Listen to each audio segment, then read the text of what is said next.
Il y a donc le monde souterrain interne, le monde souterrain physique, que nous n'avons fait que survoler brièvement, mais il y a aussi le monde souterrain criminel, un monde qui n'est pas séparé de notre société de surface, mais qui, en fait, lui est parallèle de plus de façons que nous pouvons l'imaginer.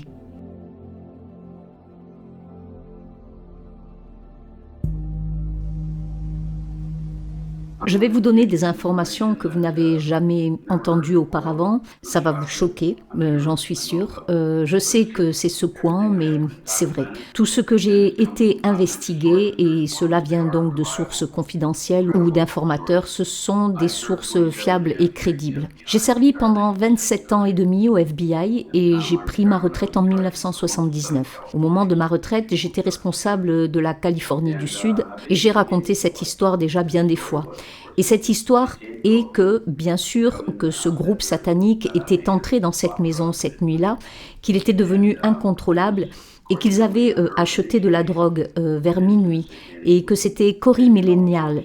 Cory Millennial, c'était son baptême du feu dans le mouvement satanique. Et vous savez, ces gens sont sortis de leur trou, de la côte est à la côte ouest, du nord au sud.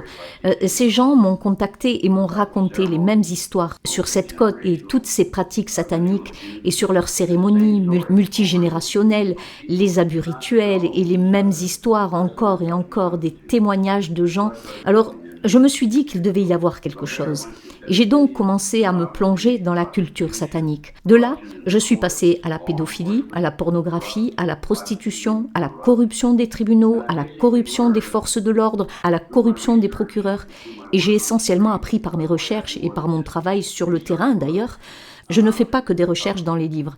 Je suis sur le terrain, je parle aux gens.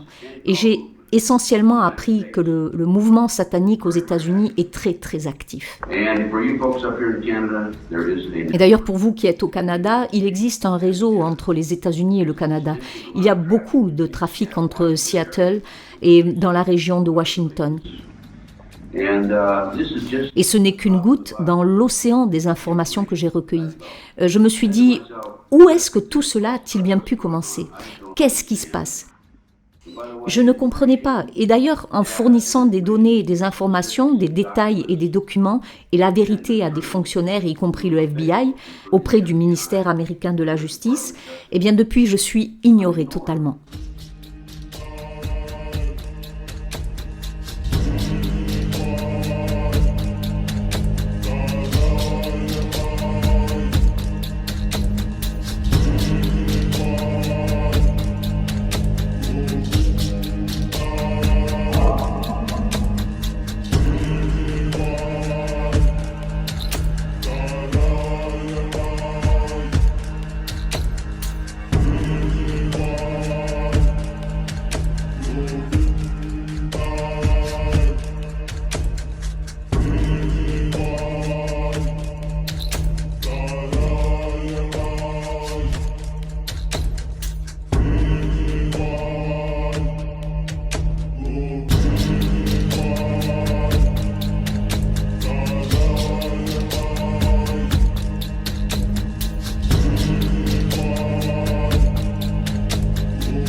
Quand j'étais petite et aussi loin que je me souvienne, c'est-à-dire quand le trafic et les abus ont commencé pour moi, beaucoup d'agences d'État étaient déjà impliquées dans ces histoires, comme les services de protection de l'enfance et même la police. En fait, On me faisait circuler. Je suis née dans ce qu'on appelle un réseau de trafic sexuel et de crimes organisés international. Eh bien, les individus au sein de ce réseau, euh, parce qu'ils sont tous connectés et interconnectés dans toutes les provinces du Canada, aux États-Unis et à l'étranger aussi, ces trafiquants sont partout. Peu importe où vous essayez de fuir, ils sont là.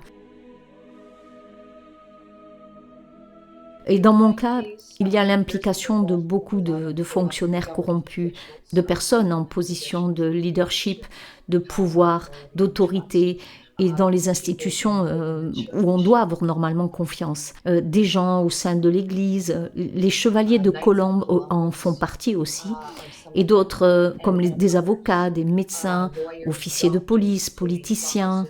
Certaines de ces personnes sont à ces fonctions et même actuellement elles sont à ces postes gouvernementaux et elles sont encore activement impliquées dans ces crimes.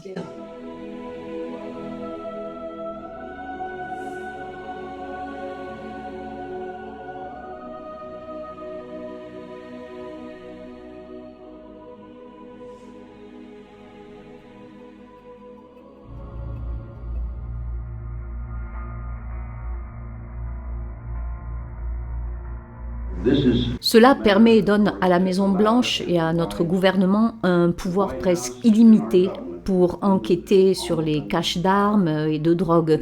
Mais pourquoi font-ils ça? Eh bien, je peux vous dire pourquoi. Ils font cela parce que la CIA est le plus grand trafiquant de drogue au monde.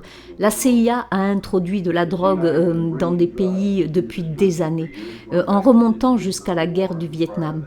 Avant cela, j'ai personnellement envoyé à la commission Spectres les noms de 16 personnes qui avaient une connaissance parfaite des opérations de drogue de la CIA qui introduit de la drogue dans ces pays. L'une de ces personnes a été appelée à témoigner d'ailleurs. C'est donc ainsi que le gouvernement contrôle maintenant la société et depuis longtemps déjà.